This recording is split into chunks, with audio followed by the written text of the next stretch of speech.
రాస్తాయి. రాయండి. మీరు రాసేటైతే మాకు సెన్సేషన్ అనిపిస్తున్నది. ఎవరా ఆ వ్యక్తి ఏంటనేది. ఆ బ్రేకింగ్ న్యూస్ మనకి తప్ప ఎవరికి తెలియదు, మీకు తప్ప ఎవరికి తెలియని విషయం అనమాట ఇది. ఓ ఈయనకే ఇచ్చారు. సూపర్. సునీతా మహేందర్ రెడ్డి పక్కా తప్పేసిరా. చేవేళ్ళ నుంచి రంజిత్ రెడ్డికి మళ్ళీ టికెట్ ఇచ్చిరట.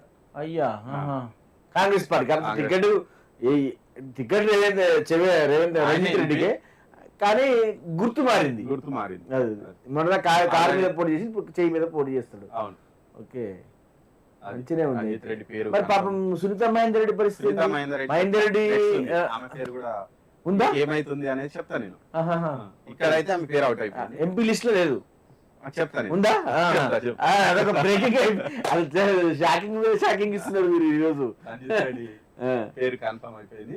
సరే, మరి నిజంగా రంజిత్ రెడ్డి మీద చేలలో పెద్ద వ్యతిరేకత అయితే లేదు. మంచిగా వర్క్ చేసిండు, సాఫ్ట్ పర్సన్ అని, పబ్లిక్ ఇబ్బంది పెట్టలేదని ఒక పేరు అయితే ఉంది. ఇప్పుడు ఆల్రెడీ కొండా విశ్వేశ్వర రెడ్డికి నాకు మధ్య టఫ్ ఫైట్ అయితే ఉండే ఛాన్స్ అయితే. కొండా ఆయన కూడా కొంచెం ఆల్రెడీ బీజేపీ, ఆయన కూడా మంచి పర్సనే, కాకపోతే కొంచెం మాస్ లీడర్ కాదు ఈయన, కొంచెం మాస్ అండ్ క్లాస్ రెండు కవర్ చేసే వ్యక్తి. దానివల్ల కాస్త ఈయనకి కొంచెం ఎక్కువ అవకాశం ఉండేటట్టుంది. ఈయన పార్టీ కాకుండా కూడా బయట కూడా మామూలు మంచి పేరు అయితే ఉంది. అందుకని ఆయన ఏ పార్టీలో ఉన్నా కానీ ఆయనకి విజయ అవకాశాలు అయితే కొంచెం ఒక 5% అయితే ఎక్కువ ఉండే అవకాశం అయితే కనపడుతుంది.